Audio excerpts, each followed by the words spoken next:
Downtown. Downtown to nothing. Other than some grass. Everything's over there. However, this is West Wendover. See the dude over there? He's pointing. He's pointing to it. I don't think that's the original dude. We'll take a look when I get close to it. But the pictures look like a different original dude. Now, if you've seen my videos on the Lincoln Highway, going out and finding those cans, a lot of those cans, because this is the Victory Highway, this crosswalk just happens to take the same path and it's the same width. Probably not, coincidence, but either way, I don't know if they did it intentionally. But yeah, so that's the Victory Highway. It's an abandoned stretch. Same thing, bunch of abandoned cans out there. Looks like they wanted to extend the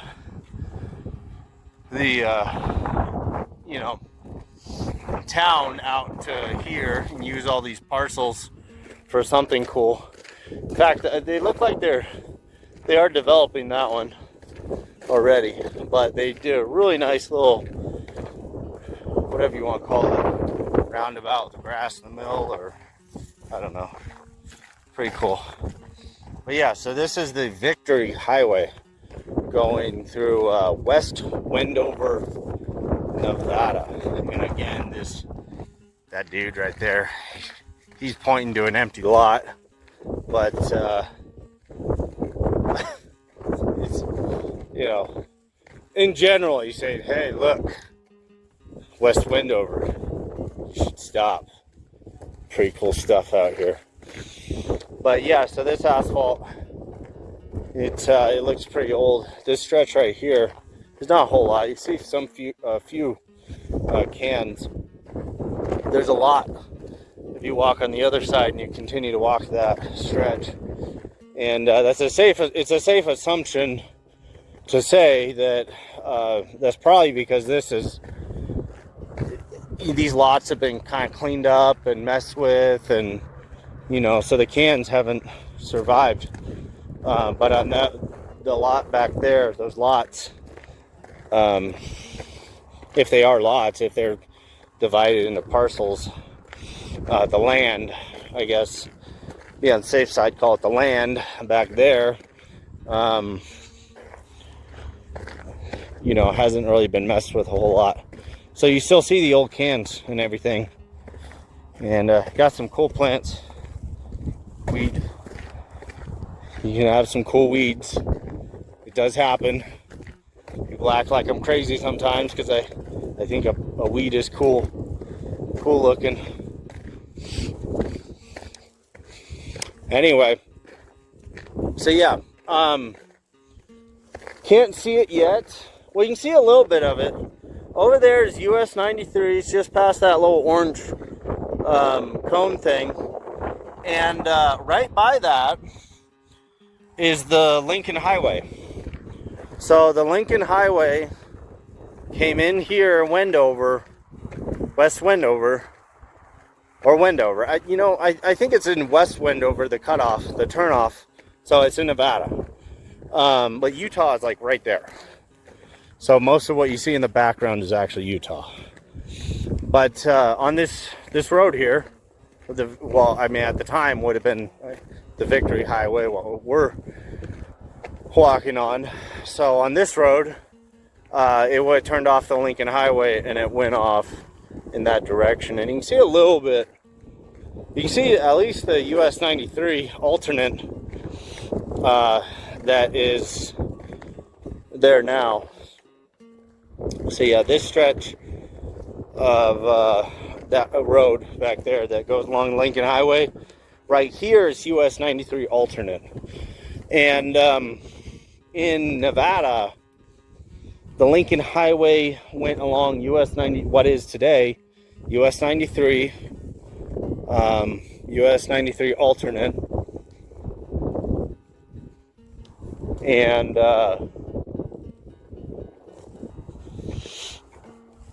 US 50, and part of it went along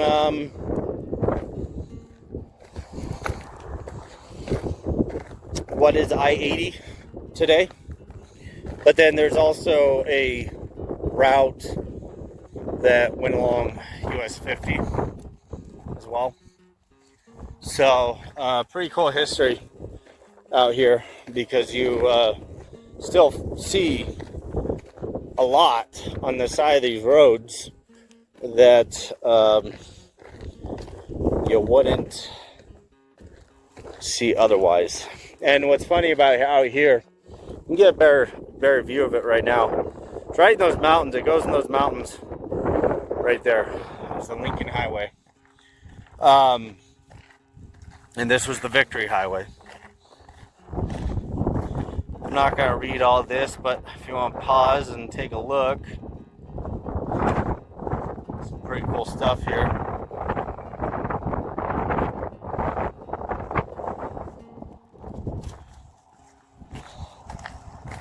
Anyway, I think they learned from this stretch of highway, because they, when they abandoned the highway, they didn't take out all the poles on that stretch of Lincoln Highway, which is kind of funny, because it was probably too much of a pain.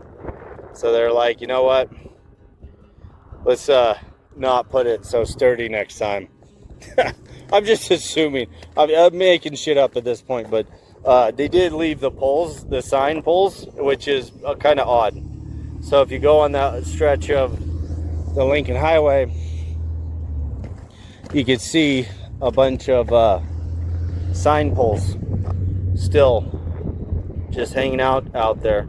And a very few places you can actually see the signs still on them, which is even odder. That if that's even a word, it's even more odd that they would have left the signs. That's kind of a cool sign. Looks like a recent build.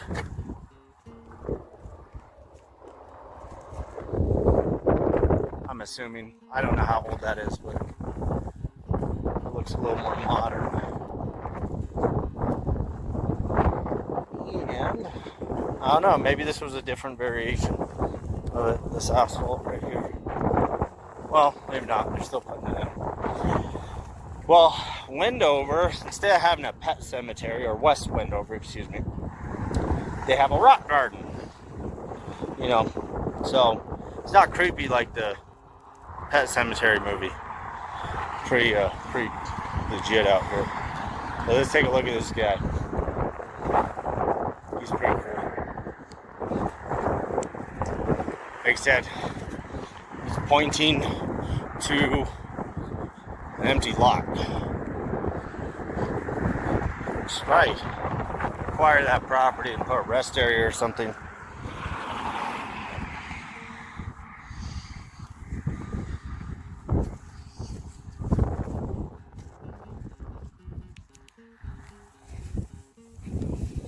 So people can go where he's pointing. Traveler Center or something. See, this is, I think he's the original guy. It says 1952. This place. And I'll tell you what. I don't know, maybe it's the same guy. But he looks a little more dorky to me. I can't really tell from this angle. It's also a black and white photo. Maybe that's why it looks different.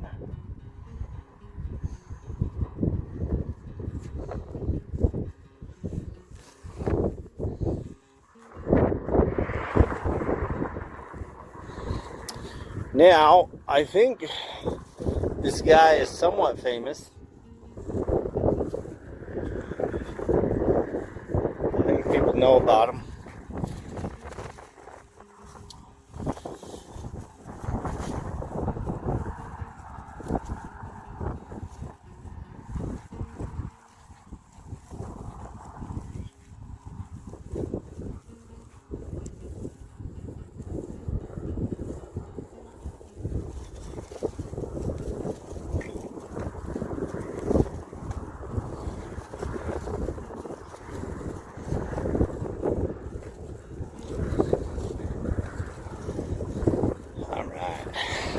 So,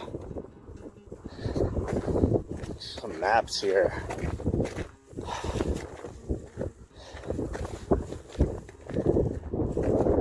On the trail today.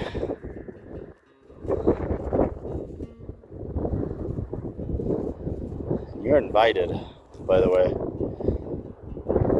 Thought I would tell you that. That's a cool little town. The lake right by it. The reservoir right by it. Something to check out. Fort Churchill is pretty cool too. That park, if you ever get over that way. But yeah, so that is the Lincoln Highway, and I think that's a different variation of it right there. In fact, I was just out there with Angel, and we made it about halfway. I thought about taking that road, but I didn't. Yesterday, I came up through actually 93. So I did take a route I normally don't take. California Trail. The Hastings Cutoff. Which is kind of cool because where I go out here for work is right by the Hastings Cutoff. In fact, there's signs for the Hastings Cutoff.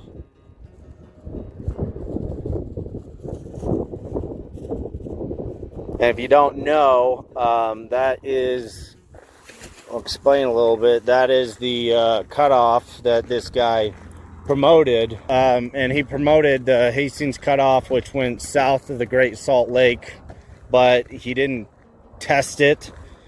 And he put a lot of people in danger by taking that route. And a lot of people lost their wagons, and they lost a lot of valuable time. And there was one party called the Donner Party, which I don't remember if it was actually, I think the head of the party or the wagon train.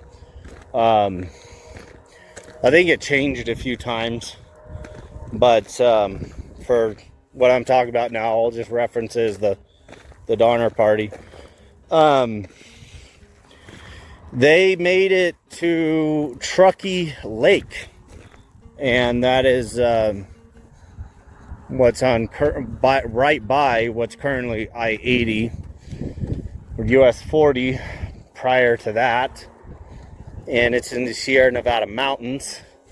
And Donner Pass is over 8,000 feet, so they had to get over Donner Pass. Well, they stopped at the lake for one night, and during the night the snow started up. They couldn't get over. They got stuck at Truckee Lake, which is now called Donner Lake, and a lot of them perished, and some of them had to resort to cannibalism to survive. And the snow was so deep that there was some people on horseback once the snow melted, they would go by the trees that the Donner Party cut down, and it was as tall as a man on horseback. So that's how bad the snow was, if I remember correctly. Give me my details are wrong. That's how bad the snow was that year. So there's a lot of history out here. This area, I mean, you had the Immigrant Trail. Immigrants come into California from the United States. You had, and yes, for the people who are laughing at me right now, if you are watching this and laughing at me right now, saying, well, California's in the United States. At that point, it was part of Mexico. So they were immigrants, which is the irony, the irony about every, this whole border thing I'm not looking to political topics, but hey, we did it first.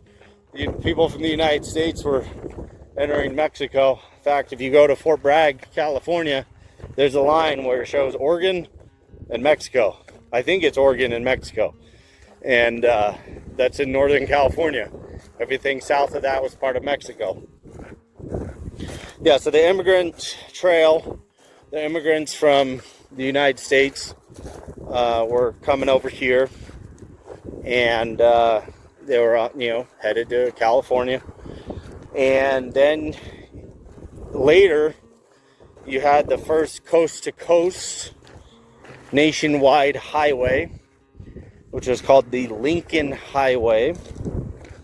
And again, I already just showed kind of where the Lincoln Highway went.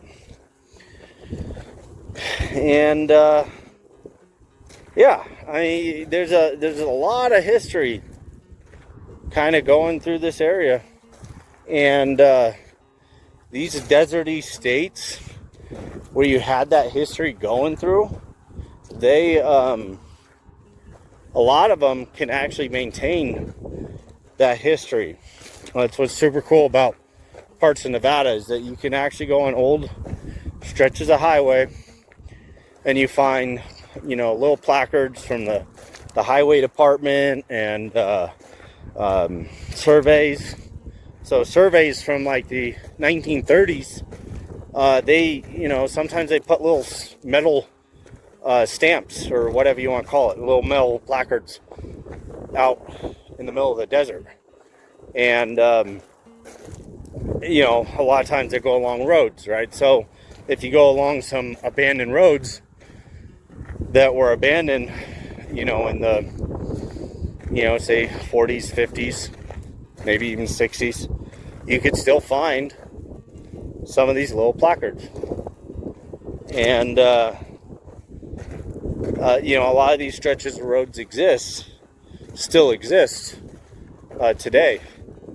But this is a good example right here, is that I'm just literally walking from the store back to where I'm staying tonight. And it's just convenient to walk through this desert area, this dirt area. But there's very few remnants of the highway, but the highway went right through here, so there's not a whole lot. So there are places where you can almost not even tell that something did go through there. And then you come across stuff like this, random concrete, and there's little patches of asphalt all over here. So if I were to guess, this probably was something at one point. I mean, it's pretty flat. It's got asphalt. It's got concrete. It's got a bunch of rebar out here.